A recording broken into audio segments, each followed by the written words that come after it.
(40억 년이라는) 긴 시간 동안 생존을 위해 효율적으로 진화를 거듭한 동물. 스스로 움직이지 못하는 식물을 살펴보면 생존을 위한 과학적인 원리가 숨어 있습니다.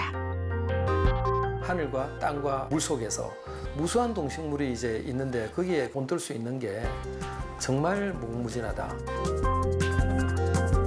기술의 한계를 넘기 위해 자연에서 배우고 자연에서 답을 찾는 한 남자의 이야기.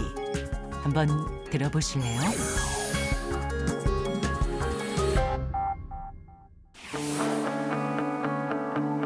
서울에 위치한 한 대학교. 실험을 준비하는 이들 가운데 보이는 심상치 않은 물건. 큰 물고기부터 생김새가 특이한 물고기, 그리고 거북까지. 대체 무슨 실험일까요? 보통은 이렇게 되어 있는 이 부분을 테스트 섹션이라고 그래서 우리가 관심이 있는 물체를 여기다가 이제 설치를 해요. 그다음에 저 뒤를 보면은 굉장히 큰 컴프레서나 이런 것들이 있어요. 그래서 거기 팬을 돌려서 거기서 바람을 일으켜서 계속 뺑뺑 돌아요. 그래서 그런 식으로 되어 있는 풍동입니다. 자연에서 답을 찾는 과학자 최일천 박사가 오늘의 주인공입니다. 맞는데 괜찮아? 굉장히 약한 거야? 오늘 실험에 쓰일 날개를 풍동 시험 장치에 넣고 준비하는 연구원. 그런데 날개 모습이 조금 특별해 보입니다. 그 혹동고래 앞단에 이제 튜버클이라고 있는데요. 그거를 이제 모형을 이제 만들었어요. 보통 이제 뭐 비행기 날개랄지 소형 날개랄지 비행기 날개 같으면 여기 앞단이 이제 매끄러운 거와는 달리 실제로 혹동고래를 보면은 여기가 울퉁불퉁하게 생겨 있습니다. 혹등고래의 가슴 지느러미를 살펴보면 앞면이 울퉁불퉁한 모습인데요. 최 박사는 혹등고래가 독특한 지느러미 구조로 어떻게 헤엄을 잘 칠 수 있는지 알기 위해 연구했습니다. 근데 이제 그 혹동고래 플리퍼 모양을 이제 본떠 가지고 실제로 이게 오른쪽에 있는 것 같은 매끈한 거와 왼쪽에 있는 플리퍼에 있는 그 돌기를 흉내낸 거랑 이 두 개를 이제 풍동 속에 집어넣어 가지고 각각에 대해서 실험을 하면 이 두 개의 그 유동장이 공기의 흐름이 얼마나 다른가를 알 수가 있어요. 그러면 이 플리퍼가 가지고 있는 이 돌기가 유동 박리를 어떻게 제어를 하는지 그런 거를 알 수가 있습니다. 공기의 흐름을 파악하기 위해 풍동 실험 장치를 준비하는데요.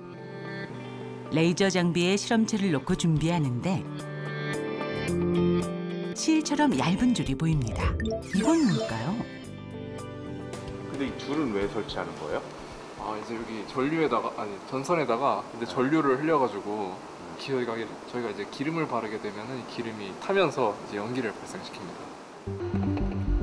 눈에 보이지 않는 공기의 흐름을 육안으로 쉽게 관찰하기 위한 장치인데요. 연기의 흐름을 통해 실험체 주위에 어떤 현상이 일어나는지 파악할 수 있다고 합니다. 혹등고래를 모사한 날개 주위의 공기 흐름과 일반 날개를 비교한 결과 차이점이 보입니다. 지역학에서는 이런 공기가 물체의 표면을 따라서 흐르지 못하고 이 공기가 물체의 표면에서 떨어져 나가는 현상, 그거를 유동박리라고 하는데요. 그 유동박리를 없애는 것이 굉장히 중요합니다. 공기가 자연스럽게 흐르지 못하고 떨어져 나가는 유동박리 현상이 생길 경우 그만큼 날개의 공기 저항이 높아지게 됩니다. 연두색 이 화살표가 바로 속도의 방향과 크기를 보여주고 있는데 여기를 한번 보시면 이 바람이 예를 들면 이렇게 뱅글뱅글 도는 게 이렇게 보이죠. 이렇게. 네네. 이거는 유동박리가 심한 거죠. 여기서부터 이렇게 떨어져 나가고 있으니까 큰 유동박리가 생기는 겁니다. 이거는 이제 이 앞에서 이제 제어를 한 예인데요. 네. 아까 그 이렇게 카랗게 이렇게 굴러서 가는 거에 비해서는 유동박리가 훨씬 줄어든 거를 볼 수가 있잖아요. 그렇게 되면은 공기저항을 줄이는 거라면 이런 유동박리를 없애면 공기저항이 줄어들고 양력을 높이는 게 목표라면 양력이 이제 증가되고 효율을 높이는 게 목표라면 효율이 높아지고 그렇게 됩니다. 최 박사는 혹등고래의 돌기를 모사한 날개로 공기 저항을 낮춘 제품을 개발했다고 합니다. 이게 이제 충류팬이라고 하는 건데요. 음식점에 가면 큰 에어컨이 있잖아요. 큰 에어컨에 이제 달려있는 실외기 안에 들어가 있습니다. 얘가 돌면서 바람이 지나가면서 유동박리라는 게 생길 수밖에 없고요. 그래서 요 앞에 보시면 혹동고래의 돌기를 흉내낸 겁니다. 요 보면 앞부분에 여기 다 이렇게 돌기가 있잖아요. 요게 혹동고래의 돌기를 흉내낸 거이고요. 유동박리를 줄이면 소음이 거기서부터 줄어들게 됩니다. 그래서 소음이 2dB 정도 줄어든 겁니다. 소음이 2dB 줄었다. 제가 봤을 때 좀 미미해 보입니다. 그러니까 보통 이제 어떻게 이야기를 하자면 보통 전자회사에서 0.5dB 줄이느라고 몇 년에 걸쳐서 연구를 합니다. 그러니까 2dB 줄인다는 게 사실 굉장히 어려운 기술입니다. 그러니까 회사에서 그 팬에서부터 0.3dB를 최대로 줄였다고 그러더라고요. 아무리 노력을 해도. 그래서 완전히 새로운 접근을 좀 해야 되겠다. 그래가지고 생체 모방 기술을 좀 적용을 하면 혹시 1dB까지 줄일 수 있을까 해서 이제 찾아온 거죠. 모 기업과 공동 연구 끝에 한계라 여겼던 소음 제어뿐만 아니라 전력 소모도 10%가량 줄일 수 있었는데요.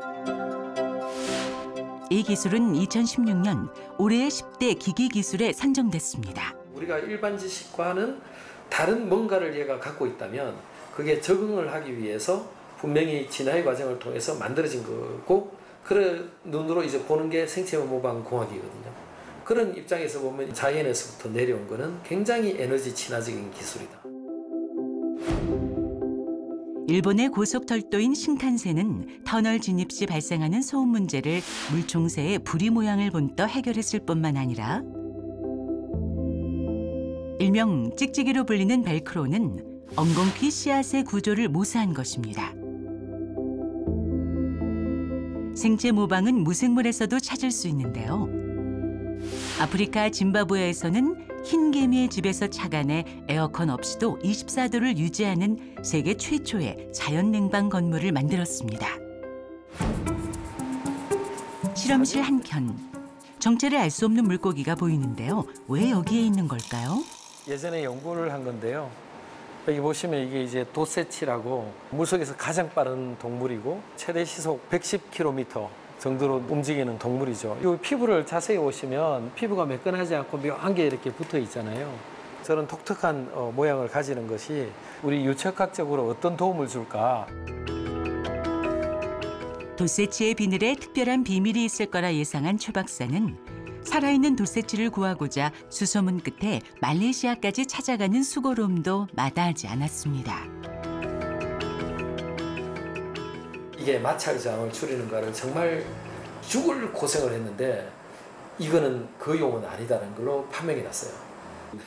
그런 논문을 쓰고 그래서 이제 그거를 연구한 생물학자는 아무도 없어요. 아무도 없고 그러니까 뭐 생물학자의 그 힘을 빌릴 수도 없는 거였지만 공학자가 혼자서 이 생물을 보고 아마 이럴 거다 해가지고 해보면 실패도 많이 하는.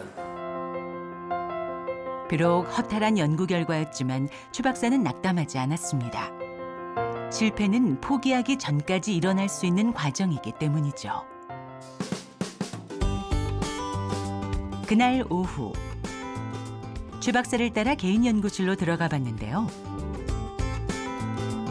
제작진의 눈길을 끄는 것이 보입니다. 여기 상어 아니에요? 이거요? 아 이거. 아 역시 생체 모방 공학을 하다 보니까 네. 막 신기한 것들이 많아요. 상어 박제한 건데요. 진짜 상어요? 네, 진짜 상어입니다. 괭이 상어라고 하는데요. 이 상어 표면을 보면 리블렛이라는 그 장치가 있어요. 그래서 그 장치가 상어가 이렇게 빠른 속도로 움직일 때 그 물의 저항을 줄여주는 역할을 합니다.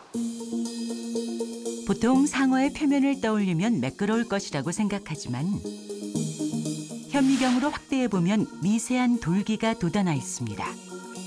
돋보기를 이렇게 이제 여기다 잘 대면은 알갱이 하나하나가 꼭 별처럼 생겨 있는데요. 이게 한 70 마이크론 사이즈로 여기에 패턴이 있어요. 이게 상어의 종에도 상관없이 이 리블렛이라는 그 패턴은 보입니다. 그 리블렛을 모르는 사람들한테 물의 마찰 저항을 줄이는 가장 좋은 표면은 어떤 모양일까? 그러면 아무리 그 유착하게 되거라 하더라도 매끄러운 표면이다. 이렇게 대답을 해요. 그런데 그걸 우리가 물리적인 직관이나 수학적인 그 이론을 가지고 적용을 해도 답이 매끄러운 표면으로 나옵니다. 그런데 우리 생물을 쳐다보면 전혀 상상할 수 없는 이런 패턴이 있는 거예요. 도대체 원리가 뭐냐?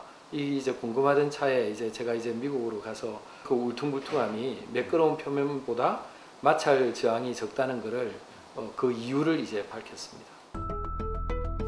주 박사는 그간 풀지 못했던 이 현상을 세계 최초로 규명해 학계를 놀라게 했습니다. 여기 이렇게 튀어나와 있잖아요. 여기 보시면 튀어나온 이 거리가 50마이크론에서 80마이크론. 얘를 이제 단면을 잘라보면은 여기 동그란 거 이거 있죠. 요 동그란 빨간 거. 그런 것들이 와류입니다. 와류가 돌면서 앞으로 가면 이 도는 모션에 의해서 벽에서의 마찰 저항이 증가가 됩니다. 물살을 헤쳐나갈 때 생기는 와류가 표면에서 마찰 저항을 일으키게 되는데요. 상어의 리블렛은 와류보다 작기 때문에 마찰 저항을 감소시키는 겁니다. 물체의 속도에 따라서 크기가 달라져요. 그래서 상어는 70마이크론 정도 크기가 딱 되면은 그 물의 저항이 줄어들고 비행기는 속도가 훨씬 빠르잖아요. 그러면 저 간극을, 요 리블렛의 간극을 10마이크론 정도로 만들어야지 줄어듭니다. 그 원리를 알면은 공식처럼. 그거를 아는 거죠, 이제. 이게 왜 이렇게 되는가를 알면은 그거를 가지고 이제 디자인을 좀 더 잘할 수가 있는 거죠. 이후 이 원리를 딴 필름으로 코팅한 비행기가 등장하고 돌기가 있는 전신 수영복은 올림픽에서 금메달을 휩쓸자 금지될 정도였습니다.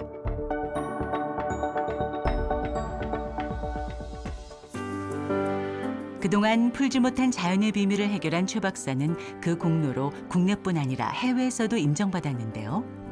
그중에서도 가장 의미 있는 상이 있다네요. 제가 이제 1993년에 서울대학교로 이제 부임을 해서 받은 첫 번째 상이 바로 요겁니다. 그 당시에 이제 제가 제1회 젊은 과학자상 공학 부문에 선정이 되었어요. 그래서 청와대 가서 상도 받고 기억에 많이 남습니다. 이때는 무슨 업적 때문에 그 뭐 상어 피부에 있는 그 돌기를 이제 원리를 해석한 거랑 그 다음에 남들은 거의 불가능하게만 여겨졌던 이 터뷸런스를 제어를 하는 논문을 94년에 쓴 게 있어요. 그것도 이제 굉장히 많이 알려진 논문이라서 그런 업적 등으로 앞으로 발전 가능성이 많다. 그래가지고 이제 젊은 과학자상을 그때 받았습니다. 원래 난류를 연구하는 공학자였다는 최천 박사. 그런 그가 자연에서 답을 찾게 된 이유는 무엇일까요? 물리나 수학의 배경을 가지고서 열심히 노력을 했는데 더 이상 이제 이게 거의 막바지에 다다랐구나. 그랬을 때 생체 모방을 한번 쳐다보면 뭔가 새로운 솔루션을 줄 수가 있는 겁니다. 그렇게 해서 그런 의미에서 하늘과 땅과 물 속에서 무수한 동식물이 이제 있는데 관심을 가지고 이렇게 보면은 우리가 동식물에서 본뜰 수 있는 게 정말 무궁무진하다. 이외에도 최대 400m를 날아간다는 날치의 비행 능력과 추진력을 분석해 네이처지뿐 아니라 경제학회지까지 단독으로 보도할 정도로 주목을 받았습니다. 골프공의 작은 홈인 딤플은 비거리가 늘어나지만 퍼팅 정확도를 떨어뜨리는데요. 최 박사는 사람보다 5배나 빠른 수영 속도를 가진 거북의 등껍질에서 착안해 비거리와 정확도를 모두 잡은 새로운 구조의 골프공을 개발했습니다. 이렇게 정점에 이르렀다고 생각되는 기술의 한계를 자연에서 답을 찾아 넓혀 나갔습니다.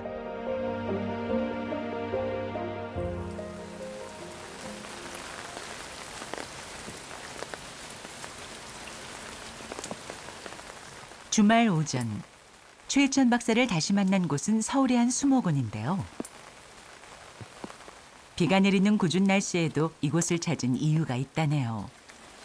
공학이라는 것이 사실은 땅과 하늘을 잇는 학문이거든요. 그렇기 때문에 이 공학 안에 다 자연이라는 게 포함되어 있습니다. 그래서 우리가 공학과 자연은 분명히 이제 연결이 되는 것이고, 그래서 사실 자연 친화적인 공학 기술을 개발하는 것이 굉장히 중요하죠.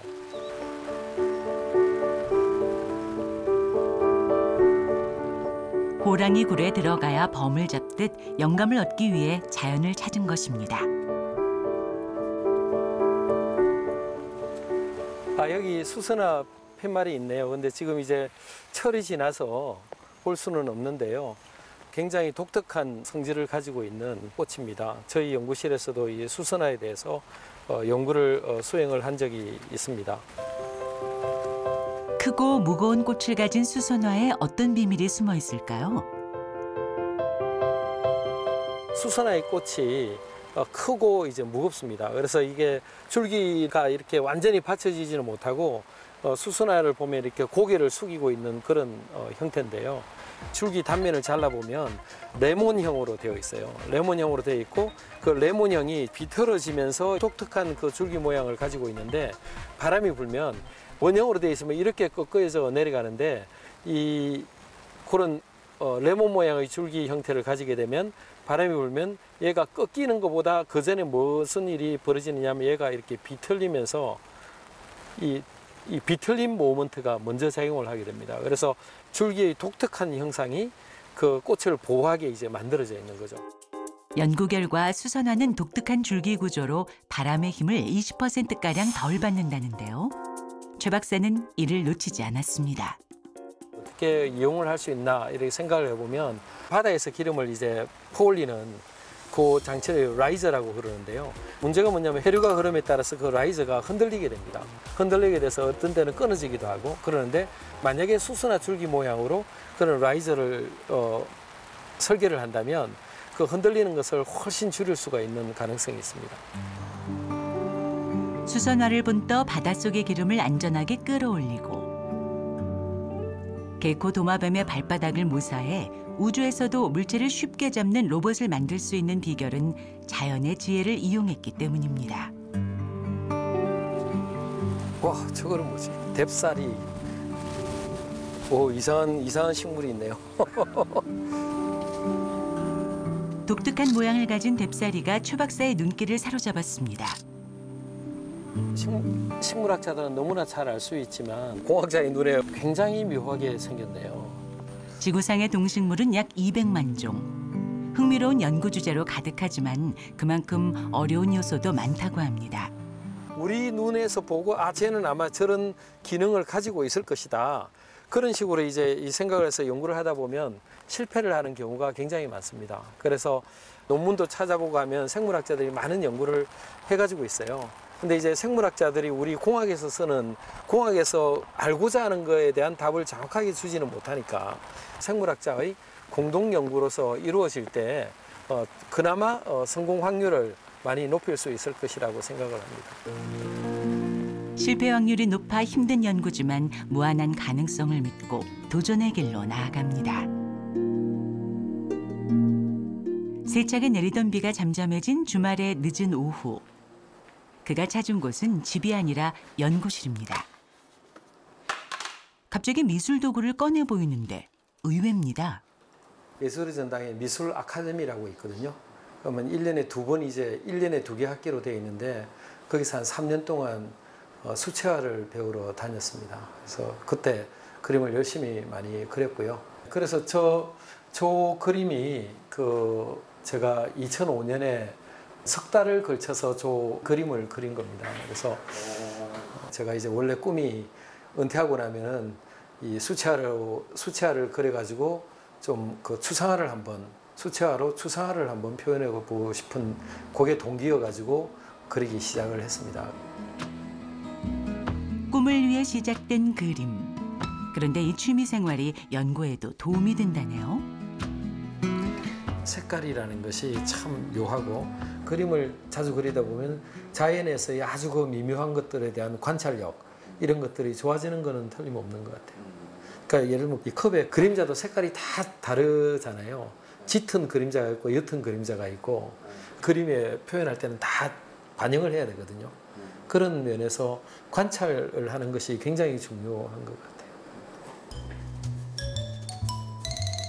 그런데 그림 그리는 자세가 화가라기보다는 학문을 연구하는 사람처럼 보이네요. 이젤 같은 걸 안 놓고 책상에 놓고 그리시니까. 네. 이젤에 놓고 하면 팔을 기댈 데가 없잖아요. 그런데 이렇게 수평으로 해놓으면 팔을 기댈 데가 있어서 팔이 훨씬 덜 아파요. 이젤은 이렇게 하면은 이게 팔이 되게 아파요. 한 2시간 반 동안 그리면 팔 되게 아픕니다. 어깨가 아프고요. 근데 이렇게 평면에 놔두고 하면 좀 덜 아파요. 화가이자 과학자인 레오나르도 다빈치가 인체를 관찰한 그림처럼 그 역시 세밀한 관찰력과 열정으로 도화지를 가득 채워봅니다.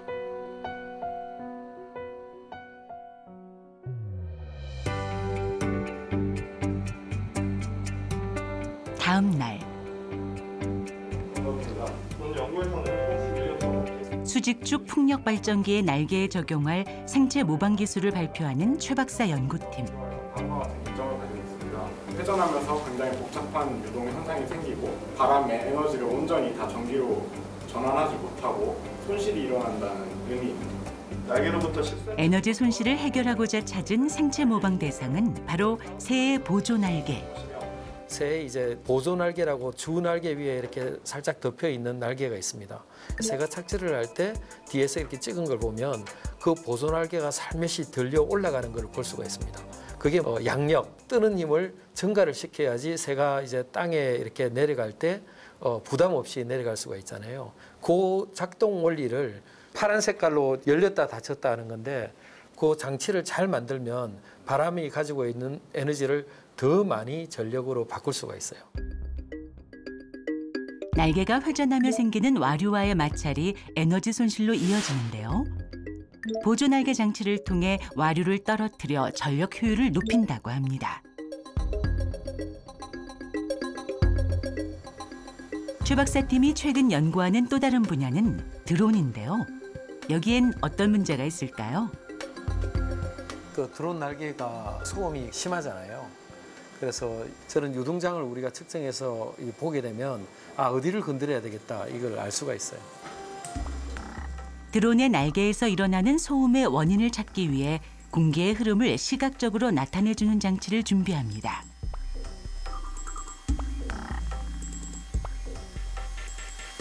까만 게 와류의 중심이에요. 소음의 원인인 와류가 날개 끝에서 생기는 걸 알 수 있습니다. 우리가 속도 벡터로 나타낸 거예요. 그러니까 바람이 흘러가는 방향과 세기를 보여주는데요. 그 블레이드가 여기에 이제 위치하고 있는 거예요. 그러니까 이 날개 모양을 어떻게 디자인을 하느냐에 따라서 이 와류가 좀 덜 센 게 나오면 손실을 줄이는 거니까 전력 소모도 줄어들고 거기에 따라서 또 소음도 줄어들고. 새 뒷날개 구조를 제가 상업, 군사용 등 드론의 사용처가 늘어나는 만큼 소음은 반드시 줄여야 할 문제인데요. 문제의 원인은 실험을 통해 밝혀낸 상황. 최 박사팀은 새에서 그 해답을 찾고 있습니다. 이런 새 날개 구조들을 그냥 이렇게 비행하는 일반적인 일반 비행기 날개 뒤쪽에 적용했을 때 소음 같은 게 상당히 줄었다는 연구 결과가 좀 있어서 그거를 제가 실제로 회전익에서도 적용했을 때 어떻게 될지 그걸 좀 알아보고자 연구를 수행하고자 합니다. 전 세계적으로 전혀 생각하지 못했던 그런 어떤 하나의 동물이나 식물에서의 그런 형태를 가지고서 우리가 늘 마주치는 문제에다가 새롭게 처음으로 한번 적용을 해보면 굉장히 재밌죠. 그게 제 생각에는 뭐 실패하더라도 그래도 재밌죠. 뭐 한참 재밌다가 나중엔 좌절을 하게 되겠지만 그 연구를 하는 동안은 굉장히 재밌게 할 수가 있고 연구는 재밌게 하는 사람들이 결국 성공하는 거라고 생각하거든요. 인류의 기술로 한계에 다다랐을 때 새로운 가능성을 열어주는 자연 모사와 생체 모방 기술. 그 위대한 발전을 위해 자연에 묻고 자연에서 답을 찾은 최혜천 박사. 그는 오늘도 변화의 첫걸음을 위해 실패라는 두려움을 이겨내고 즐거운 도전을 이어갑니다.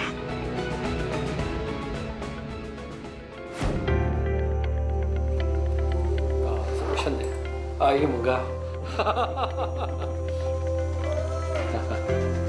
제 이름이 최혜천인데요. 해가 바다에 자고 천이 하늘 천자예요. 그래서 너른 바다와 하늘만큼 끝없는 도전으로 이 지역각계를 빛낸 제 전 박사님께 이 발이 굉장히 섰습니다.